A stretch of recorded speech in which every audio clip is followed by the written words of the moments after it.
तो बहुत सारे इन्वेस्टर बहुत टाइम से मार्केट की करेक्शन का वेट कर रहे हैं, लेकिन मार्केट नए ऑल टाइम हाई बनाती जा रही है। आज फिर से एक नया ऑल टाइम हाई बना दिया। तो ऐसे में क्या हमें लमसम इन्वेस्टमेंट करने के लिए मार्केट की करेक्शन का वेट करना चाहिए, या जो भी पैसा है उसको इन्वेस्ट कर देना चाहिए? मार्केट एक साइड में ही बढ़ती रहेगी। इस वीडियो में 2-3 पॉइंट्स पे मैं बात करूंगा, जिससे आप अपना डिसीजन लेने में थोड़ा सा इसमें आपको हेल्प मिल पाएगी। तो देखिए, सबसे पहले तो आपको ये समझ रहे हैं कि क्या अभी इस वक्त लमसम पैसा आपको इन्वेस्ट करना चाहिए, और अगर इन लमसम इन्वेस्ट नहीं करना है तो क्या स्ट्रेटेजी आपको लमसम की इन्वेस्ट करनी चाहिए। लगातार पिछले 1 साल से हम अलग अलग एनालिस्ट की बात सुन रहे हैं, जो कंफर्मेशन दे रहे हैं कि मार्केट में बहुत बड़ा करेक्शन आने वाला है, बहुत बड़ा क्रैश आने वाला है। इवन मार्च में सेबी की चेयरमैन ने खुद ये बात बोली थी कि स्मॉल कैप और मिड कैप ओवर वैल्यूड हो चुके हैं, और उसके बाद से अभी तक भी अगर आप देखेंगे पिछले 3-4 महीने में 15 से 20% रिटर्न स्मॉल कैप और मिड कैप इंडेक्सेस दे चुके हैं, सेबी की चेयरमैन की वार्निंग के बाद भी। तो इंडिया की मार्केट में ऐसा क्या हो रहा है कि करेक्ट ही नहीं हो रही है? फॉरेन इंस्टीट्यूशंस की सेलिंग हो रही है, उसके बाद भी करेक्शन नहीं आ रही है। यूएस से कोई खराब न्यूज आती है, फिर भी करेक्शन नहीं आती है। और खुद इंडिया के जो एक्सपर्ट्स हैं वो ये बात बोल रहे हैं कि ओवर वैल्यूड मार्केट हो चुकी है, उसके बाद भी करेक्शन नहीं आ रही है, क्योंकि यहां पर फ्रेंजी चल रही है, यूफोरिया चल रहा है रिटेल इन्वेस्टर्स का।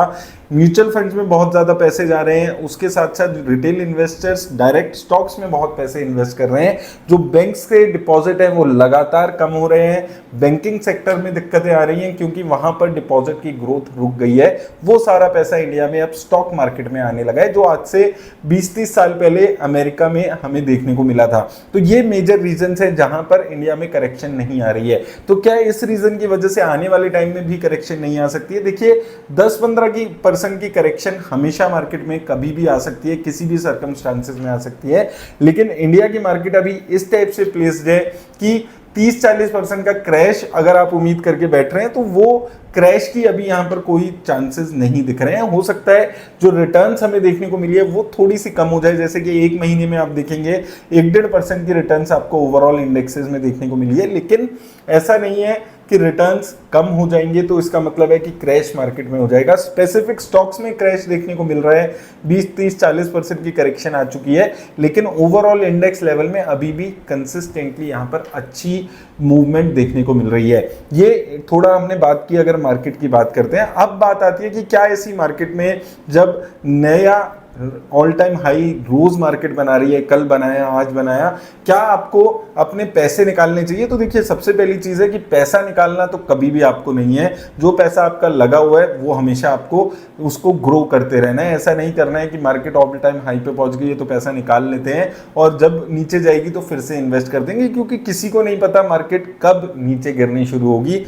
खुद सेबी चेयरमैन जब बोल चुके हैं कि मार्केट ओवर वैल्यूड है, उसके बाद भी मार्केट में गिरावट नहीं है, तो कोई भी नहीं बता सकता मार्केट में कब गिरावट आएगी। तो वो गलती आपको नहीं करनी है। दूसरी चीज, अगर अभी लमसम रखा है तो क्या पूरा पैसा लगा देना चाहिए? तो ये गलती भी नहीं करनी है। इसके लिए आपको यहां पर करना क्या है, इस पैसे को पार्ट्स में डिवाइड करके अपना इन्वेस्ट कर सकते हैं। मान लीजिए आपके पास 20 लाख रुपए के पैसे रखे हैं लमसम में, जो आपको इन्वेस्ट करना है, उसको आप सिस्टमेटिक ट्रांसफर प्लान के थ्रू इन्वेस्ट करिए। यानी कि उसी म्यूचुअल फंड हाउस का एक आप फंड ले सकते हैं, एक अच्छा डेट फंड ले सकते हैं, शॉर्ट टर्म फंड, जो अल्ट्रा शॉर्ट टर्म फंड्स होते हैं, वहां पर आप अपना पैसा लगा दीजिए और वहां से 12 महीने की किस्तों में उस पैसे को ट्रांसफर करते रहिए। अब इसका फायदा क्या है? देखिए, अगर मार्केट में 2-3 महीने 4 महीने में करेक्शन आ गई 10-15% की, तो आपका जो बाकी पैसा है वो आप लमसम में इन्वेस्ट कर सकते हैं। और अगर मार्केट ऐसे ही एक सीध में इन्वेस्ट होती चली गई और बढ़ती चली गई, निफ्टी 27,000-28,000 के पॉइंट्स पे पहुंच गई, तो भी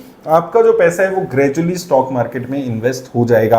और ये ऐसी बुल रन में सबसे बेस्ट स्ट्रेटेजी है पैसा इन्वेस्ट करने की, अगर आपके पास एक अच्छा खासा लमसम इन्वेस्टमेंट रखा हुआ है। तो पहली चीज तो पैसा निकालने के बारे में नहीं सोच रहे हैं। मार्केट 25,000 26,000 किसी भी लेवल्स पे जाती है, निकाल के साइड में बैठने से कभी भी स्टॉक मार्केट में पैसा नहीं बनता है। दूसरी चीज, अगर आपके पास बड़ा लमसम रखा है, 20 लाख 30 लाख रुपए रखे हैं, जो आप डिवाइड करके इन्वेस्ट कर सकते हैं, तो उस पैसे का आप ऐसे ट्रीटमेंट कर सकते हैं हैं, क्योंकि यहाँ पर आपको एक अच्छी रिटर्न्स मिल जाएगी। और तीसरी चीज है, अगर आपके पास छोटा अमाउंट कोई रखा है, 1-2 लाख रुपए रखे हैं जो आप लगाना चाहते हैं, अपॉर्चुनिटी का वेट कर रहे हैं, तो उस अपॉर्चुनिटी के लिए आप अभी भी वेट कर सकते हैं। क्योंकि अगर आपको 1-2 लाख रुपए ही लगाने हैं तो उस टाइम के लिए आप वेट कर सकते हैं जब मार्केट में 5-7% की गिरावट आपको देखने को मिलती है। अब फोर्थ पॉइंट आता है कि कहां पर इन्वेस्ट करना ज्यादा अच्छा रहेगा। इस बात पे तो यहां पर 3 मेजर हमारे सेगमेंट होते हैं स्टॉक्स के, लार्ज कैप, मिड कैप और स्मॉल कैप। सबसे ज्यादा जो ओवर वैल्यूड स्पेस इस वक्त यहां पर चल रहा है वो मिड कैप कंपनीज का चल रहा है। अगर मैं आपको यहां पर दिखाता हूं मिड कैप कंपनीज को, अगर आप देखेंगे इंडेक्स को, तो लगभग 44 के प्राइस टू अर्निंग पे इस वक्त मिड कैप इंडेक्स ट्रेड करते हुए नजर आ रहा है और काफी ओवर वैल्यूड इस वक्त ये इंडेक्स नजर आता है। वहीं अगर हम स्मॉल कैप इंडेक्स को देखते हैं तो वो 31 के आसपास है। यहां पर भी ओवरऑल एवरेजेस से डेफिनेटली महंगा है, लेकिन comparative to mid cap stocks ये यहां पर सस्ते नजर आते हैं। और वहीं अगर हम निफ्टी 50 इंडेक्स की बात करें, अगर हम निफ्टी 50 इंडेक्स को एक बार यहां पर देखते हैं तो निफ्टी 50 इंडेक्स की अगर हम बात करते हैं तो यहां पर वैल्यूएशन और सस्ती नजर आती है 23.5 के आसपास। तो अगर हम हिस्टोरिकल एवरेजेस से देखते हैं तो तीनों ही इंडेक्सेस महंगे हैं, लेकिन फिर भी कंपैरेटिवली अगर आप इस वक्त लमसम या डिवाइड करके लमसम इन्वेस्ट करने के बारे में सोचते हैं तो कुछ पैसा आप लार्ज कैप में लगा सकते हैं और कुछ पैसा आप स्मॉल कैप में लगा सकते हैं। लेकिन अगर आप स्मॉल कैप में अपना पैसा लगा रहे हैं तो याद रखिएगा कम से कम 3 से 5 साल का पीरियड आपका होना चाहिए मिनिमम इन्वेस्टमेंट का। अगर इससे कम पीरियड के लिए आप इन्वेस्ट करने के बारे में सोच रहे हैं तो स्मॉल कैप को या मिड कैप को बिल्कुल अवॉइड करके चलिए। और अगर 1-2 सालों के लिए इन्वेस्ट कर रहे हैं तो आप लार्ज कैप की तरफ यहां पर देख सकते हैं। 2-4-6 महीने के लिए इन्वेस्ट कर रहे हैं तो थोड़ा सा अवॉइड करके चल सकते हैं आप स्टॉक मार्केट को।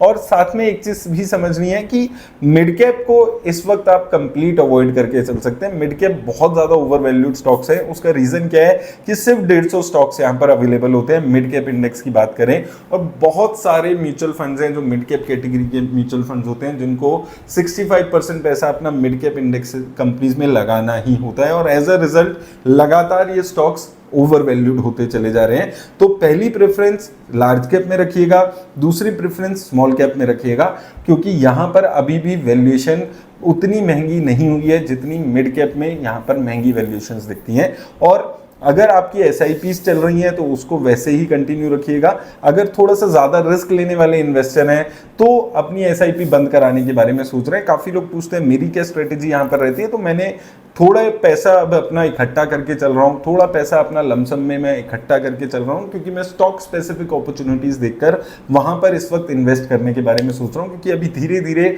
बहुत सारे ऐसे स्टॉक्स हैं, एनर्जी सेक्टर के स्टॉक्स हैं, पावर सेक्टर के स्टॉक्स हैं, कंस्ट्रक्शन सेक्टर के स्टॉक्स, बैंकिंग सेक्टर के स्टॉक्स जो अपने ऑल टाइम हाई से 40-50% तक नीचे आ रहे हैं। तो आप लोग भी अपनी स्ट्रेटेजी अपनी रिस्क के हिसाब से चूज कर सकते हैं। मैंने कुछ स्ट्रेटेजीज यहां पर आपके साथ डिस्कस किया, उम्मीद करता हूं आपको हेल्प मिलेगी इस वीडियो से।